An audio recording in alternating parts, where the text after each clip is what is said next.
سامعین ذی وقار، رمضان المبارک کا دوسرا جمعہ،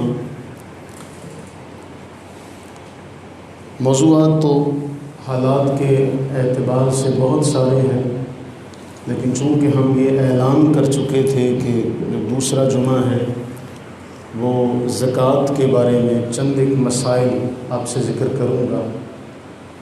میں نے آپ کی آسانی کے لیے سارا تحریری صورت میں آپ کے سامنے ہے، مختصراً اس کو مکمل کرنے کی کوشش کرتے ہیں، اللہ تعالی ہمارے لیے آسانیاں پیدا فرمائے۔ دوسرا، نماز کے بعد جو اہم ترین رکن ہے زکوٰۃ، لغوی اعتبار سے زکوٰۃ کا لفظ دو معنوں میں مستعمل ہے، استعمال کیا جاتا ہے۔ ایک معنی ہے زکوٰۃ کا پاکیزگی، جو کہ قرآن کریم کی اس آیت سے کہ قد افلح من زکاہا، کہ وہ شخص کامیاب ہو گیا جس نے اپنا تزکیہ کر لیا۔ تو اس اعتبار سے مال کی پاکیزگی، طہارت، پاک صاف ہونے یا اس کی نشو و نما اور ترقی کو زکوٰۃ کہتے ہیں۔ اس کی عام سی مثال اگر آپ یوں سمجھیں، ہمارے علماء کرام نے دی کہ جس طرح آپ درخت لگاتے ہیں تو اس درخت کی جب آپ کاٹ چھانٹ کرتے ہیں مختلف موسم میں، تو اس کی کاٹ چھانٹ کرنے کا مقصد کیا ہوتا ہے کہ اس کو مضبوط کیا جائے۔ اگر کوئی اس درخت کو کاٹے ہی نہ اور جس طرح وہ بڑھ رہا ہے اس کو بڑھتا جانے دے، اور یہ کہے کہ جی کاٹنے سے اس درخت کی نشو و نما جو ہے، بالیدگی جو ہے، اس میں فرق آئے گا، تو بتائیے کیا اس کی یہ سوچ صحیح ہے؟ تو جس طرح ہم اپنے پودوں کی دیکھ بھال کرتے ہیں، انہیں کاٹتے ہیں، اس میں سے فصل میں جڑی بوٹیاں نکال لیتے ہیں تاکہ ہماری فصل کو نقصان نہ ہو، تو مال میں جب انسان تجارت کرتا ہے، کوئی بھی معاملہ کرتا ہے، تو اس کے اندر اس کی کمی بیشی، جس طرح آپ دیکھیں ہم نماز پڑھتے ہیں تو نماز کے حوالے سے ایک واضح حدیث پاک مفہوم کے طور پہ ہم سب کو یاد بھی ہوگی کہ اگر فرائض میں کمی ہے تو وہ نفلوں کے ذریعے سے پوری کی جائے۔ اگر فرائض میں کمی ہوگی تو کہا جائے گا دیکھو اس کے پاس کوئی نفل ہے، تو اس لیے جس نماز کے بعد نفل پڑھنے کی اجازت تھی اس نماز کے ساتھ دو نفل شامل کر لیے۔ اسی طرح مال کماتے ہوئے کوئی کمی بیشی ہو جاتی ہے، ہمیں نہیں پتہ ہوتا، تو اس کو دور کرنے کے لیے اللہ تعالیٰ نے ہمیں زکوٰۃ جیسا جو رکن ہے، فریضہ ہے، اس سے ہمیں نوازا۔ دوسرا معنی یہ ہے کہ قرآن کریم میں اللہ رب العزت نے فرمایا خذ من اموالہم صدقۃ تطہرہم وتزکیہم بہا وصل علیہم ان صلاتک سکن لہم واللہ سمیع علیم، کہ محبوب صلی اللہ علیہ وسلم آپ ان کے اموال میں سے خود لیں، پکڑیں، من اموالہم ان کے مالوں میں سے، صدقۃ، یاد رکھیے عربی زبان میں احادیث میں اور قرآن کریم میں مختلف جگہوں پر جو آیا، ایک ہے صدقات واجبہ، ایک ہے صدقات واجبہ اور ایک ہے صدقات نافلہ۔ صدقہ اور خیرات کا لفظ عام ہے، صدقہ اور خیرات کا لفظ عام ہے، ایک ہی معنی میں استعمال ہوتا ہے، یعنی کہ صدقہ اور چیز ہے، خیرات اور چیز ہے۔ صدقات نافلہ میں یہ سب چیزیں شامل ہیں۔ دوسرا ہے صدقہ واجبہ، جس میں زکوٰۃ شامل ہے، صدقہ فطر شامل ہے۔ تو اے محبوب صلی اللہ علیہ وسلم ان کے مالوں میں سے آپ زکوٰۃ وصول کریں تاکہ اس صدقے کے باعث انہیں گناہوں سے پاک کر دیں اور ایمان اور مال کی پاکیزگی انہیں عطا کریں، اور ان کے حق میں دعا کریں۔ ان کے حق میں کیا کریں؟ دعا کریں۔ آپ کی دعا ان کے لیے باعث تسکین ہے، آپ کی دعا ان کے لیے باعث تسکین ہے۔ اب آ جاتے ہیں جو مسائل ہیں۔ وجوب زکوٰۃ کے لیے جو شرائط پائی جاتی ہیں وہ شرائط کیا ہیں؟ نمبر 1 مسلمان ہونا، نمبر 2 عاقل و بالغ ہونا، نمبر 3 نصاب شرعی کا مالک ہونا۔ اب بڑی توجہ کے ساتھ ان مسائل کو سنیے، جو سوالات ہوں گے وہ پھر بعد میں آپ کر لیجئے گا۔ نصاب شرعی کا مالک ہونا یعنی صاحب نصاب ہونا۔ صاحب نصاب کسے کہتے ہیں آگے ہم چل کے سارا پڑھیں گے۔ اور نصاب پر پورا ایک قمری سال گزر جانا۔ کون سا سال؟ قمری سال۔ یاد رہے شمسی سال پر زکوٰۃ نہیں، زکوٰۃ کا حساب کیا جائے گا قمری اعتبار سے، زکوٰۃ کا حساب کیا جائے گا قمری اعتبار سے۔ عیسوی سن کے حساب سے زکوٰۃ کا اعتبار نہیں ہے، بلکہ اسلامی مہینوں کے اعتبار سے اسلامی سال کا اعتبار کیا جائے گا۔ نصاب زکوٰۃ کیا ہے؟ اس سے مراد کم از کم مالیت جس کا مالک ہونے سے زکوٰۃ فرض ہو جاتی ہے، اور اس کی شرعی مقدار ہے 52.5 تولے چاندی۔ کتنی ہے؟ 52.5 تولے چاندی۔ اگر اس کو آپ گرام میں گنیں تو یہ بنتی ہے 612.36 گرام۔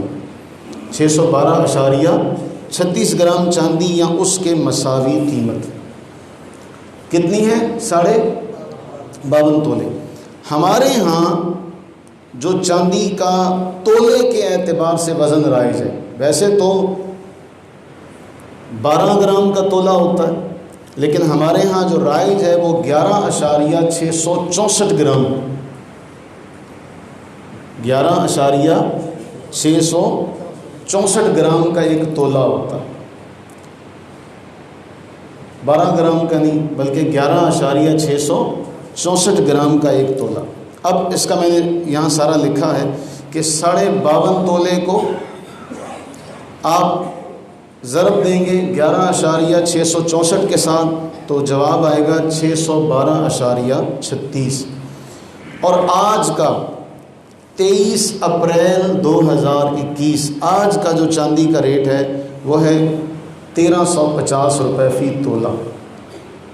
1350 روپے فی تولہ۔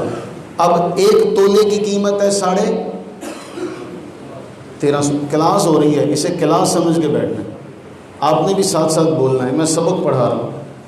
چاندی اور سامنے لکھا ہوا بھی ہے، اس لیے اس کی طرف زیادہ توجہ کریں۔ یہی سمجھ لیں کہ پرانا دور آ گیا اور ہم وائٹ بورڈ نہیں ہے، بلیک بورڈ نہیں ہے، یہی بورڈ ہے۔ چاندی کی قیمت فی تولہ کتنی ہے؟ 1350۔ چاندی کا نصاب کتنا ہے؟ 52.5 تولے۔ اب 52.5 تولے اور 1350 فی تولہ، اب اس کو اگر دیکھیں تو یہ بنتے ہیں 70,875 روپے۔ 70,875 روپے۔ اب ایک بات یہاں پہ کلیئر کرتے چلیں، سونا 7.5 تولے، سونا 7.5 تولے، چاندی 52.5 تولے۔ 7.5 تولے سونا یا اس کی قیمت، 52.5 تولے چاندی یا اس کی نقد قیمت، ان میں سے جو بھی کسی شخص کے پاس ہو، یعنی اب 52 تولے چاندی 52.5 تولے چاندی کی قیمت کتنی بنی؟ 70,875 روپے۔ اب کسی کے پاس ہے کچھ سونا، کچھ چاندی اور کچھ نقد رقم۔ مثال کے طور پہ ایک شخص کے پاس 20,000 روپے ہیں، اس کے پاس 1 تولہ 2 تولے اتنا مقدار میں سونا موجود ہے، تو اب جمہور کا یاد رہے کہ ان معاملات میں جمہور کا فتویٰ جو ہوتا ہے وہ قابل عمل ہوتا ہے، ورنہ اگر اکیلے انفرادی مفتی کی رائے پر آپ عمل کریں تو انفرادی رائے یہ بھی ملتی ہے کہ جی ہمیں تو یہ بھی فتوے سننے کو ملتے ہیں انفرادی طور پر۔ میں نے کیا کہا؟ عمل جس پر آپ کریں گے وہ جمہور کا قول ہوگا، اجتماعی قول، کسی انفرادی کا قول مضبوط اور معتبر نہیں مانا جائے گا، اس لیے کہ ایک طرف جمہور کا قول ہے تو اس میں اللہ کے نبی علیہ السلام نے فرمایا حلال بھی واضح ہے، حرام بھی، جو درمیانی امور ہے اس میں شک پڑ گیا نا۔ اب جب اس میں شک پڑ گیا تو پھر آپ اس کو حلال کی طرف لے کر جائیں گے یا حرام کی طرف؟ نہیں، آپ اس سے بچیں گے۔ ایک چیز واضح طور پہ حلال ہے اور ایک چیز واضح طور پہ حرام ہے۔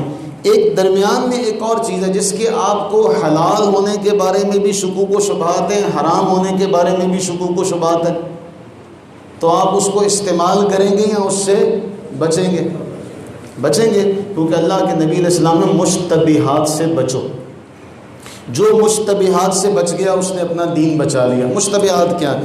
میں نے یہ مسئلہ ذکر کیا، کچھ اس کے پاس 2 تولے 1 تولہ سونا اور کچھ نقد رقم، اب ان کو ملا لیا جائے گا۔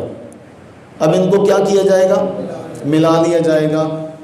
اب ملانے کے بعد اگر یہ 70,875 روپے کی مالیت کو پہنچ جاتے ہیں، 70,875 یوں کر لیں، 71,000 کر لیں، لم سم اماؤنٹ جو ہے 71,000 کے قریب اگر یہ اس کے پاس رقم ہے، کچھ سونا کچھ نقد، اب اس پر سال گزر گیا تو اب وہ ان کی قیمت طے کرے گا۔ 2 تولے سونے کی جو فی تولہ قیمت جو آج کا ریٹ ہے 23 اپریل 2021 کے مطابق وہ ہے 1,28,000 روپے تولہ۔ اب اس کے پاس 1 تولہ سونا اور کچھ نقد رقم ہے، 20,000 اس کے پاس نقد رقم ہے، 1 تولہ سونا ہے۔ اب وہ کیا کرے گا؟ ان کی رقموں کو جمع کر لے گا۔ وہ 20,000 اس میں جمع کرے گا، 1,28,000 روپے، اس کے پاس 1 تولہ سونا ہے۔ اب وہ جو نقد رقم ہوگی اس کے پاس 20,000، وہ اس میں 1,00,000 میں جمع کرے گا۔ 1,28,000 میں جب 20,000 جمع کیا جائے گا تو کتنا بنے گا؟ 1,00,000۔ اب جتنا بھی یہ اماؤنٹ بنے گی اس سب پر وہ زکوٰۃ ادا کرے گا، اس سب پر وہ کیا کرے گا؟ زکوٰۃ ادا کرے گا۔ اب اس کے اوپر جتنا بھی ہوگا، اس کے اوپر جتنا بھی ہوگا، یاد رہے ہم نے گزشتہ سال 3 سال غالباً پہلے کی بات ہے شاید، اللہ تعالیٰ معاف فرمائے اگر مجھے مغالطہ لگ رہا ہے، تو میں نے اس میں یہ ذکر کیا تھا جی 7.5 تولے سونا۔ اب اس میں جو مجھے بات سننے کو ملی، جو مجھ تک پہنچی، جی مولوی صاحب نے 7.5 تولے کہا تھا، اس سے اوپر زکوٰۃ نہیں ہے۔ بھئی معنی یہ ہے کہ کم سے کم 7.5 تولے جو نصاب ہے، اگر اس سے زیادہ ہے تو جتنا ہوگا اس کی مالیت پتہ کی جائے گی۔ کسی کے پاس 10 تولے ہے، 12 تولے ہے، جتنا بھی ہے 7.5 تولے یا اس سے زائد، ان سب کی قیمت، موجودہ قیمت جو آج کا ریٹ ہے اس کے اعتبار سے، جو سال گزرنے کے بعد، قیمت خرید کا اعتبار نہیں ہے۔ ہو سکتا ہے اس نے اس سے کئی گنا سستا خریدا ہو، 10 سال پہلے کا خرید کے رکھا ہو سکتا ہے اس کو اس کے ماں باپ سے وراثت میں ملا ہو، اس کی دادی کی طرف سے اس کو ملا ہو، نانی کی طرف سے ملا ہو، تو اس دور میں تو 1,000 روپے ہوگا۔ قیمت خرید کا اعتبار جو موجودہ ریٹ ہے اس کے اعتبار سے وہ لگائے گا کہ 7 تولے ہے، 10 تولے ہے، اور اس کے علاوہ جو نقد رقم ہے وہ سارے ایسڈز کو جمع کرے گا، ان کا تخمینہ لگا کر اس میں سے 2.5% نکال دے گا۔ یہ اس کا معاملہ ہوگا۔ اب جو 52.5 تولے چاندی کے اعتبار سے جو قیمت ہم نے پڑھی وہ کتنی ہے؟ تقریباً 71,000، 70,000 یا 71,000، آسانی سے یاد کر لیں، جو درمیانی رقم ہے اس کو آپ چھوڑ دیں، 70,000 یا 71,000۔ ہماری وفاقی حکومت نے سال 2021 کا یعنی 1441-42 کے لیے جو زکوٰۃ کا نصاب مقرر کیا ہے، جو حکومت نے مقرر کیا، میں وہ بھی آپ کے ساتھ شیئر کرتا چلوں، وہ مقرر کیا 80,933 روپے، جو حکومت نے مقرر کیا ہے نقد رقم پر وہ 80,000 ہے۔ اب جو ہم نے 52.5 تولے چاندی کی قیمت پڑھی وہ کتنی پڑھی ہے؟ 70 یا 71,000، 70,875۔ اب جو گورنمنٹ نے مقرر کیا ہے جو بینکنگ کے حوالے سے، یعنی جس کے سیونگ اکاؤنٹ میں اخباری تراشا آپ سے شیئر کر رہا ہوں، خبر ہے کہ جی وفاقی حکومت نے اسلامی سال 1441-42 ہجری کے لیے زکوٰۃ کا نصاب 80,933 روپے مقرر کیا، یعنی جس کے سیونگ اکاؤنٹ میں اتنی رقم موجود ہوگی اس کے کھاتے سے 2024 روپے کٹوتی زکوٰۃ کی مد میں کی جائے گی، جبکہ اس سے زیادہ کی صورت میں مجموعی رقم پر 2.5% کی کٹوتی کی جائے گی۔ بات سمجھ میں آ گئی؟ تو جتنا آپ کے پاس اس سے زیادہ ہوگا ان سب کو جمع کریں گے، ان سب کو جمع کر کے اس میں سے 2.5% جو ہوگا وہ بطور زکوٰۃ نکال دیا جائے گا۔ اب کیا لکھا کہ 7.5 تولے سونا، 52.5 تولے چاندی یا دونوں میں سے کسی ایک کی مالیت کے برابر نقدی یا سامان تجارت یا سب ملا کر یا ان میں سے بعض ملا کر مجموعی مالیت چاندی کے نصاب کے برابر بنتی ہو تو ایسے شخص پر اس مال پر سال پورا ہونے کے بعد 2.5% بطور زکوٰۃ ادا کرنا فرض ہو جاتا ہے۔ سال گزرنے کا معنی کیا ہے؟ یہ بڑا اہم معاملہ ہے۔ سال گزرنے کا معنی کیا ہے کہ جی آپ کے پاس رقم ہے، اس پر سال گزر جائے، اب ہر ایک کا علیحدہ علیحدہ حساب نہیں لگائیں گے۔ مثلا سونا بھی پڑا ہوا ہے، کچھ بینک میں اس کے اکاؤنٹ میں کچھ رقم بھی کی ہوئی جو اس نے سائڈ پر کی ہوئی ہے، کچھ سونا، کچھ نقد رقم اور مال تجارت، اس کے پاس کچھ مکانات ہیں جن کے کرائے کی آمدنی اس کو آتی ہے یا مال تجارت ہے۔ اب ایسا نہیں ہوگا کہ زکوٰۃ جب دے گا تو اس کہے گی سونے کے اوپر ہوئے ہیں 9 ماہ، جو نقد رقم میری بینک میں پڑی ہے اس پر تو ہو گیا ہے پورا سال، مال تجارت پر سال نہیں ہوا۔ اس طرح ہر ایک کا علیحدہ علیحدہ حساب ہے۔ سال کے آخر پر اپنے تمام ایسٹس کو ملا کر ان کا مجموعہ اکٹھا کیا جائے گا۔ کیلکولیٹ کرنے کے بعد اگر وہ 52.5 تولے چاندی کی قیمت کو پہنچ گیا، اب وہ صاحب نصاب ہوگا اور سب پر زکوٰۃ دے گا۔ سوال بڑا اہم ہے۔ سوال ایک شخص نے سوال کیا کہ جی ایک شخص کی ہر ماہ تنخواہ 1.5 لاکھ روپے ہے، اللہ سے دعا کریں کیونکہ جس طرح کے حالات چل رہے ہیں نا، حکومت نے جو حالات پیدا کر دیے ہیں اس میں وہ لاکھوں کا بھی پتہ نہیں چلے گا۔ اب سوال بڑا اہم ہے۔ ایک شخص کی تنخواہ ہے 1.5 لاکھ روپیہ، وہ 70,000 ہر ماہ خرچ کرتا ہے اور 80,000 روپیہ اس کے پاس ہر مہینے کی تنخواہ میں سے بچ جاتا ہے۔ یہ بہت باریک مسئلہ۔ اب سال پورا ہونے پر اس کے پاس ہیں 9,60,000 روپیہ، 9 لاکھ۔ اب غور طلب بات یہ ہے، جنوری میں اس کو تنخواہ ملی 1.5 لاکھ، اس نے جنوری میں 70,000 خرچ کر لیا، 80,000 جمع کر لیا۔ اسی طرح فروری میں، اسی طرح مارچ میں، اسی طرح اپریل میں، چلتے چلتے میں نے مثال کے طور پہ انگریزی مہینے کا نام لیا کیونکہ ہمارے ہاں تو اکثریت کو خیر سے اسلامی مہینوں کے نام بھی الا ماشاء اللہ اچھا گمان رکھنا چاہیے کیونکہ ہم مسلمانوں کے ہاں پیدا ہوئے، لیکن یہ سارے جانتے ہیں۔ پھر مجھ پہ کہہ دیں گے جی تسی آپ جنوری فروری کیا سے۔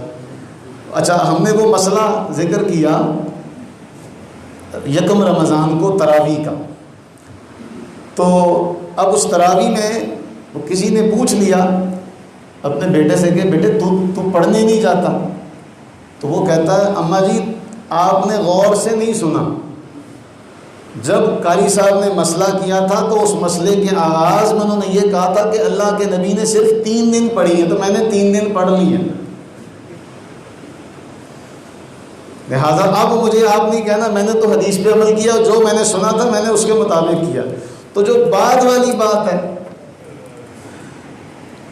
یہ مسئلہ عمر فاروق رضی اللہ عنہ کو نہیں پتا تھا شاید، ورنہ وہ اس کو سارا سال کے لیے، سارے ماہ کے لیے لازم کیوں قرار دیتے؟ نہ صحابہ کرام علیہ رضوان کو اس بات کا علم تھا کہ جی حضور نے صرف 3 دن پڑھی ہیں تو وہ بھی 3 دن کے لیے اجماع کرتے، اتفاق کرتے اور 3 دن کے لیے اس پہ لازم کر دیتے۔ اچھا، اس کو یوں کر لیتے ہیں کہ اب جو پہلے مہینے اس کے پاس رقم ہوئی 80,000، سال پورا ہونے کے بعد اس پہلے مہینے میں جو جنوری کے مہینے میں اس کے پاس پیسے جمع ہوئے تھے، سال پورا گزرا، اس 80,000 پر تو ہو گیا سال۔ 12ویں مہینے میں جو 80,000 روپیہ اس کے پاس بچا ہے اس پر تو سال نہیں ہوا۔ سوال یہ ہے، تو اب اس کا وہی سال گزرنے کا معنی یہ ہے کہ آخر حصے میں جب اسلامی سال پورا ہو جائے گا تو آپ ساری رقم کو ملائیں گے۔ یہ نہیں ہوگا کہ جی اس پر سال گزرا، اس طرح تو پھر آپ یوں حساب لکھتے رہیں گے، بھی اس 80 پہ 9 ماہ ہو گئے، اس 80 پہ 8 ماہ ہو گئے، اس 80 پہ 7 ماہ ہو گئے، اس 80,000 پہ 6 ماہ ہو گئے، تو پھر ہر 80,000 کی زکوٰۃ سال کے بعد نکالیں گے۔ سونے کی الگ نکالی جائے گی، مال تجارت کی الگ نکالی جائے گی، دوسری کی الگ نکالی جائے گی۔ سال کے بعد سونا، چاندی، مال تجارت، نقد رقم، ان سب کو جمع کر کے ان کی زکوٰۃ اکٹھی دی جائے گی، ان کی زکوٰۃ اکٹھی دی جائے گی۔ چونکہ وہ مجموعی رقم میں جمع ہو جائے گا تو مجموعی رقم میں جو رقم مل رہی ہے وہ 11ویں مہینے بھی آ کر ملے گی، تو 12ویں مہینے میں مجموعی رقم پر زکوٰۃ دی جائے گی۔ یہاں تک سمجھ میں آ گئی بات؟ اگر 11ویں مہینے میں بھی اس کنویں میں پانی کی صورت میں رقم مل جاتی ہے تو وہ الگ نہیں کی جائے گی، بلکہ سال کے آخر میں سب پر ایک ہی حکم لاگو ہوگا۔ اچھا، اس کے بعد کیونکہ یہ بات واضح ہو گئی، سارے روپے پر سال گزرنا شرط نہیں، پھر اس میں یہ سارے دلائل موجود، اگر کسی نے دیکھنے ہو تو میں بعد میں پھر اس کو دکھا دوں گا۔ آگے چلتے ہیں، آگے ہے مال تجارت۔ چونکہ اس مسئلے میں ذکر ہوا مال تجارت کا، جو موجودہ قیمت ہے اس کا اعتبار ہوگا، اور نقد رقم ہو، بینک اکاؤنٹ میں پڑی ہو، اس کے پاس بونڈز کی صورت میں روپیہ پیسہ پڑا ہو، سال کے آخر میں ان سب کو جمع کیا جائے گا۔ اب یہ تو نہیں ہوگا جی میں نے تو بانڈ 2 مہینے پہلے لیا تھا، اس طرح نہیں ہوگا۔ تو یہ مسئلہ کلیئر ہو گیا۔ سال کے آخر میں وہ کیا کرے گا؟ اپنے سب مال کو جمع کرے گا۔ اب آ جاتے ایک اور مسئلے پر، اس کی طرف توجہ کریں۔ وہ کارخانہ جو پیداواری مقاصد کے لیے استعمال ہو رہا ہے، اس کی زمین، عمارت، متعلقہ تنصیبات، مشینری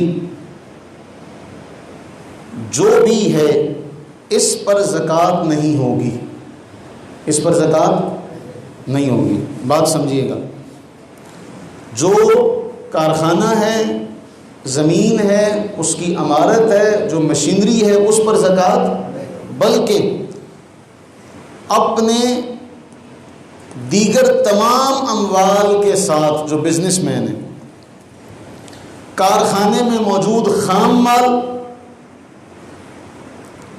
اپنی مل میں، کمپنی میں جو خام مال پڑا ہے وہ، جو مال تیار پڑا ہے وہ، اور جو مارکیٹ میں کریڈٹ پر دیا ہوا ہے، ان سب کو جمع کرے گا، اس میں سے وہ زکوٰۃ دے گا۔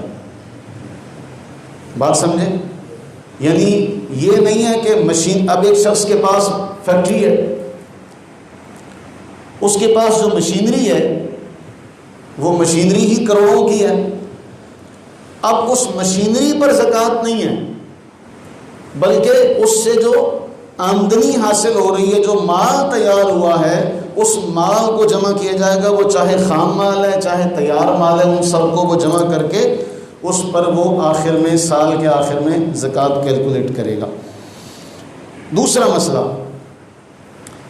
کسی شخص کا مکان ہے، دکان ہے، فلیٹس ہیں، پلاٹ ہیں، اگر تو اس نے اپنے ذاتی استعمال کے لیے رکھے تب اس پر زکوٰۃ، ذاتی استعمال کا مکان زکوٰۃ سے مستثنیٰ ہے، ذاتی استعمال کا مکان زکوٰۃ سے مستثنیٰ ہے۔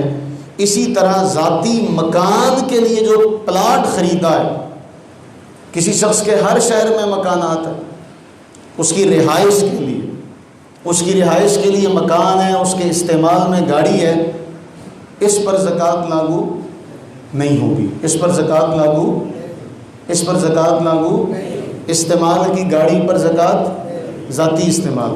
ذاتی استعمال کے مکان پر، ذاتی مکان کے استعمال جو ہو رہا ہے استعمال، اس پر زکوٰۃ، اپنی ضرورت کے لیے، اپنی رہائش کے لیے پلاٹ خریدا ہوا ہے، اس پر زکوٰۃ نہیں۔ اگلا مسئلہ، وہ مکانات یا دکانیں یا پلاٹ یا فلیٹس جو کرائے پر دیے جاتے ہیں، یہ مسئلہ مکمل ہو گیا کہ ذاتی استعمال کی نہ گاڑی پر زکوٰۃ ہے، نہ ذاتی استعمال کے مکان پر زکوٰۃ ہے، نہ ذاتی استعمال کے پلاٹ پر زکوٰۃ ہے۔ اب ایک شخص کے مکانات ہیں جو اس نے دیے ہوئے ہیں کرائے پر، یہ وہی مسئلہ جو ہم نے پہلے پڑھا کہ مشینری سے جو مال تیار ہو رہا ہے اس پر زکوٰۃ ہے۔ اب سال کے بعد اگر تو یہ صورت ہے کہ اس کا مکان کرائے پر ہے، اس کے 2 مکانات کرائے پر ہیں، وہ کرایہ آتا ہے اور خرچ ہو جاتا ہے، وہ کرایہ آتا ہے اور سال کے آخر میں اس کرائے کی مد میں سے اس کے پاس کچھ بھی بچتا نہیں ہے، تب تو زکوٰۃ نہیں ہے، تب تو زکوٰۃ۔ لیکن اگر وہ مکان کا کرایہ اس کے پاس جمع ہو رہا ہے، یا اسی طرح گاڑی دی ہوئی ہے کسی کو رینٹ پر اور اس کا کرایہ آ رہا ہے، یا فلیٹ کسی کو دیا ہوا ہے، تو ان سب کی سالانہ آمدنی سارے خرچ کے بعد اس میں سے جو رقم بچ جائے گی وہ آپ کے باقی مال زکوٰۃ میں جمع ہو کے اس میں سے بھی زکوٰۃ دی جائے گی۔ بات سمجھ میں آ گئی؟ اگر تو وہ سارا خرچ ہو گیا اس پر زکوٰۃ نہیں ہے، لیکن اگر سارا خرچ نہیں ہوا تو وہ باقی جو پسماندہ مال آپ کے پاس بچا ہوا ہے اس کے اندر شامل کر کے اس پر بھی زکوٰۃ آپ ادا کریں گے۔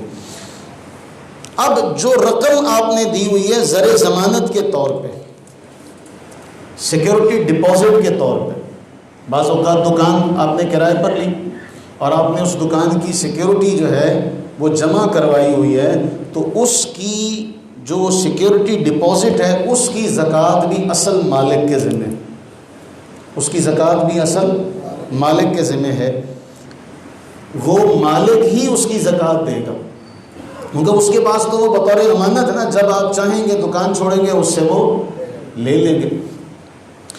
جو سونا اور چاندی ہے، میں نے پہلے ذکر کیا کہ جب ان مسائل میں عمل کیا جائے گا تو کسی کی ذاتی رائے پر عمل نہیں ہوگا۔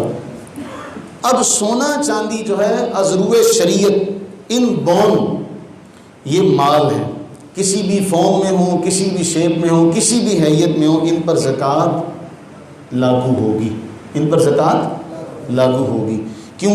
حدیث پاک اس میں سن لیجئے گا، فقہا فرماتے ہیں کہ واضح رہے سونا چاندی خواہ زیورات کی شکل میں ہو یا بسکٹ کی یا گنی یا کسی اور شکل میں ہو، خواہ استعمال کے ہوں یا کسی اور مقصد کے لیے ہوں، بہر صورت اگر وہ نصاب کے برابر یا اس سے زیادہ ہوں تو ان پر زکوٰۃ واجب ہوتی ہے، ان پر زکوٰۃ واجب ہوتی ہے۔ کسی نے پوچھا، سوال کیا مفتی صاحب سے کہ میرے گھر میں 2.5 سے 3 تولہ سونے کا زیور ہے، میرے پاس، میرے گھر والوں کے پاس 3 تولہ سونا ہے جو استعمال ہوتا ہے، کیا اس پہ زکوٰۃ ہوگی؟ تو اس کا جواب یہ ہے کہ صورت مسئولہ میں مذکورہ زیور جس کی ملکیت میں ہے، اگر اس کے پاس 2.5 یا 3 تولے سونے کے علاوہ نہ چاندی ہے، نہ کوئی نقد مال ہے، نہ مال تجارت ہے،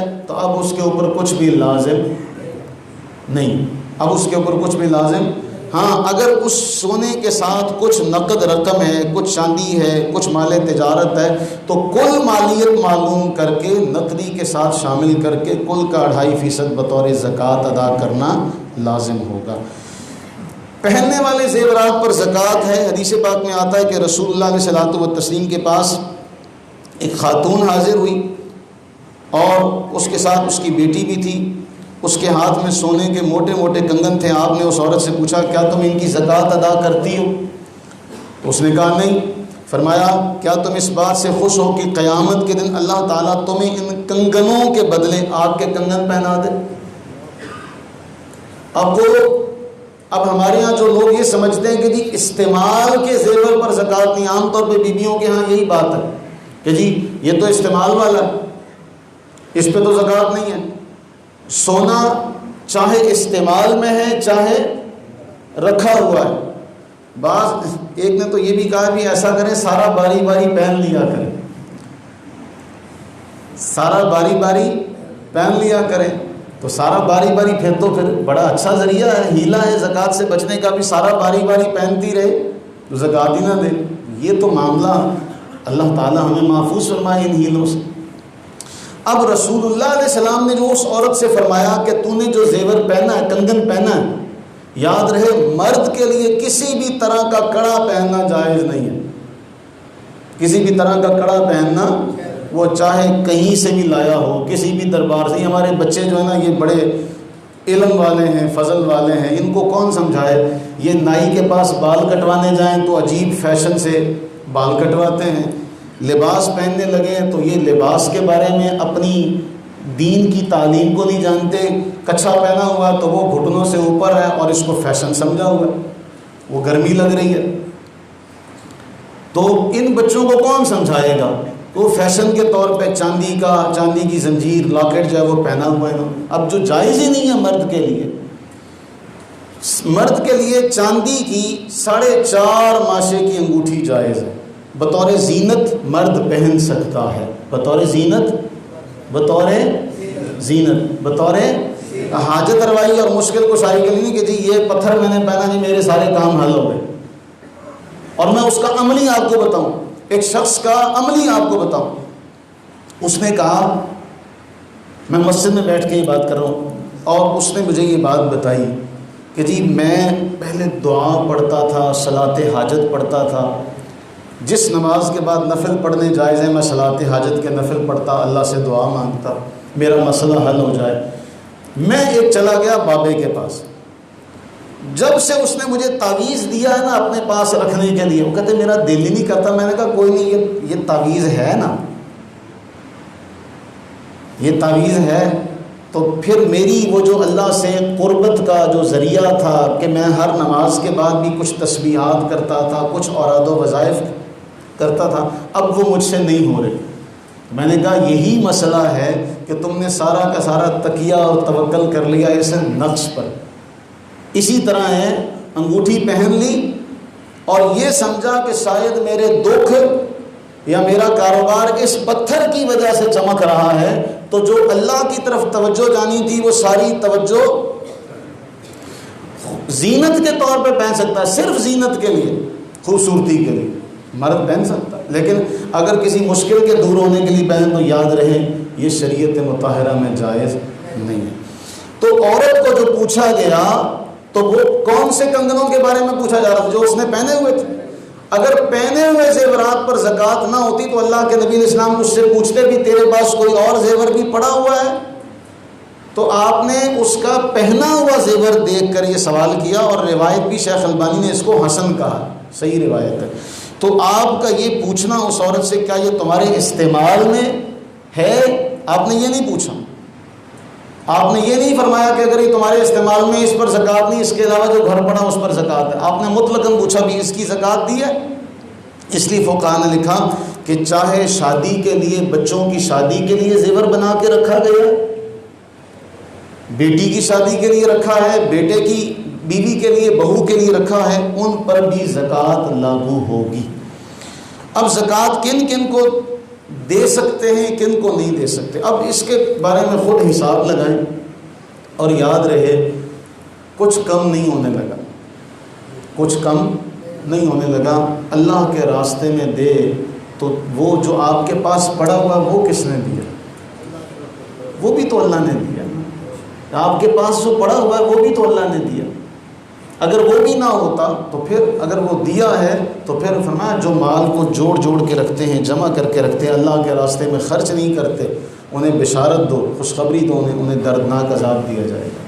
یہی مال دہکا کر آگ بنا کے اسی سے ان کی پشتوں کو، ان کے جسم کو داغا جائے، کہا جائے گا ھذا ما کنزتم، یہ تمہارا خزانہ، اسے تم چھپا چھپا کے رکھتے تھے، خرچ نہیں کرتے تھے۔ اب یہ معاملہ بھی ہمارے ہاں فقہا نے یہ مسئلہ لکھا، یہ بھی ذہن نشین کر لیں کہ اگر بیوی کے پاس سونا ہے تو وہ اپنے سونے کی زکوٰۃ خود دے گی۔ فقہا یہی لکھتے ہیں، یا تو آپ کی بیوی ہے سیدنا ام المومنین اما خدیجہ رضی اللہ تعالی عنہ کے اسوہ پر چلتی ہوئی کہ اس کا مال تجارت ہے۔ اگر تو یہ معاملہ ہے کہ آپ نے کچھ رقم بیوی کو دی کہ یہ میں تیرے نام کی انویسٹ کر رہا ہوں، ہم نے تو بیوی کو رکھا اپنے خرچے کا محتاج ہے، نہیں صحیح ہے کہ غلط ہے؟ مجھ سمیت ہم سب کی بات کر رہا ہوں۔ ہاں میں نے بہت سے ایمان والے ایسے بھی دیکھے، انہوں نے جو کچھ تجارت کا معاملہ کہا کہ یہ میں اس کا نگران ہوں، یہ تیرا ہے، اس کا نفع نقصان تیرا ہے، اس میں سے زکوٰۃ بھی تو نے دینی ہے، تو اس کی مالک ہے، میں بس اس کا رکھوالی کرنے والا ہوں۔ اللہ ان کو جزا دے، اور اللہ ہم سب کو ایسا کرنے کی توفیق عطا فرمائے۔ انہوں نے جا کے کہہ دیا بھی آئے تسی گھر نہ بڑھن دے، گھر جانے بیویاں کہیں ہاں بھی دو سانو بھی کچھ، ہمیں بھی دو، آج سن کے آئے ہو۔ اب ہم یہاں پر کیا کرتے، وہ جی بیوی کا ہے وہ دے، وہ کہاں سے دے بھائی؟ اس سبزی کے لیے تو پیسے تم سے مانگے، بچوں کے خرچے کے لیے پیسے تم سے مانگے، سونے کا وہ دے زکوٰۃ دی، وہ مالک ہے وہ دے۔ تو بھئی اگر وہ مالک ہے تو باقی معاملات میں بھی تو تم اس کو دیتے ہو نا، کپڑے لتے وغیرہ تم ہی سب کچھ لے کے دیتے ہو نا اس کو، تو پھر وہ تم ہی سے لے گی۔ یہ نہیں ہے کہ جی اب وہ بیوی ہے وہ میں تو اس کا مالک نہیں ہوں۔ تو یہ ہم بڑے سیانے، جس طرح ہم نے رات کو بات کی، انسان بڑا سہولت پسند ہے، اپنی سہولت کے لیے وہ بڑے بڑے راستے نکال لیتا ہے۔ تو یہ معاملہ اس سے تھوڑا سا بچنا چاہیے۔ اصول اور فروع، اصول اور فروع کا معنی کیا ہے؟ ایک ہیں آپ کے باپ دادا پردادا، ایک ہیں آپ کے بیٹے پوتے، ان میں سے کسی کو زکوٰۃ نہیں دی جا سکتی، ان میں سے کسی کو زکوٰۃ نہیں دی جا سکتی۔ اس کے علاوہ بہن، بھائی، چچا، پھوپھی، خالہ، ماموں، بہو، داماد، ستیلا باپ، ستیلی ماں، شوہر کی طرف سے ستیلی اولاد، بیوی کی طرف سے ستیلی اولاد، ان سب کو زکوٰۃ دی جا سکتی ہے۔ جس کو زکوٰۃ دے رہے ہیں اس کو بتانا بھی شرط نہیں ہے، آپ اس کو ویسے دے سکتے ہیں، آپ اس کو کہیں جی یہ زکوٰۃ ہے، ہم نے خدا کی قسم ہمارا دین یہ کہتا ہے یہاں سے دو، اس کو خبر نہ ہو۔ کتنا فاصلہ ہے ان دونوں میں، کتنا فاصلہ ہے؟ آپ کی زبان پر بھی دوبارہ نہ آئے، زبان پر بھی دوبارہ نہ آئے، اس کو دو، اس کو بھی پتہ نہ چلے۔ ہمارے یہاں کیا ہوتا، ہم نے تصویر بازی کا جو شوق ہمارے ہاں پیدا ہو گیا، کئی غریب سفید پوش ہو سکتا ہے اس مارے جاتے بھی نہ۔ قرآن نے فرمایا لا یسألون الناس الحافا، بہت سے ایسے لوگ ہیں وہ لپٹ کر سوال نہیں کرتے، تعرفہم بسیماہم، تم اپنے اندر یہ جذبہ، اپنے اندر یہ مادہ پیدا کرو کہ تم انہیں دیکھتے ہی پہچان لو کہ اس کو کوئی مسئلہ ہے، اس کے ساتھ کوئی معاملہ تو نہیں، اس کو کوئی پریشانی تو نہیں۔ اس کے گھر جا کے اس کو دے کے آؤ، وہ کلو چینی، وہ چند کلو کا وہ آٹے کا تھیلا، یہ ہمارے ہاں ارباب اقتدار اور اہل مخیر حضرات، وہ بھی اس کے نظام میں اس قدر گرفتار ہو چکے ہیں۔ یہ جو پروٹوکول کا روپیہ پیسہ ایک طرف رہا، یہ جو ہٹو بچوں کا ایک نشہ ہے نا، پروٹوکول کا نشہ، چودھری صاحب، میاں صاحب، حاجی صاحب، یہ جو نشہ ہے یہ انسان کو جہنم میں لے جاتا ہے۔ اس نشے سے پھر انسان باہر نہیں نکل سکتا، وہ کہتا ہے میں بڑا ہوں۔ اگر آپ نے کسی کو دینا ہی ہے، میرے بھائی کس لیے دے رہے بولیے؟ اگر تو آپ نے جس کو دے رہے اس سے بدلہ لینا تو پھر تصویریں بھی کھنچواؤ، پھر خبریں بھی دو، پھر لوگوں میں نشر بھی کرو۔ لیکن اگر آپ نے اللہ کی رضا کے لیے دینا تو پھر چوری چھپے جا کر دو، خلفائے راشدین کے راستے پر چلو، تاکہ کسی کی حق تلفی بھی نہ ہو۔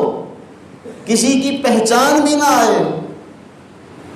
قرآن فرما رہا ہے لا تبطلوا صدقاتکم بالمن والاذی، اپنے صدقات کو ضائع نہ کرو احسان جتلا کر، تکلیف دے۔ یہ تکلیف دینے والی بات ہے نا، چل بھئی آ بھئی تو تھیلا لینے آ، چل بھی تصویر کھینچ، چل بھئی تو آ بھئی، چل بھی تصویر کھینچ۔ وہ بیچارہ اسی ڈر سے گھر بیٹھا رہے تو اللہ کے ہاں پھر جواب کون دے گا؟ اس لیے ہمیں ان باتوں سے اپنے آپ کو محفوظ رکھنے کا سوچنا چاہیے۔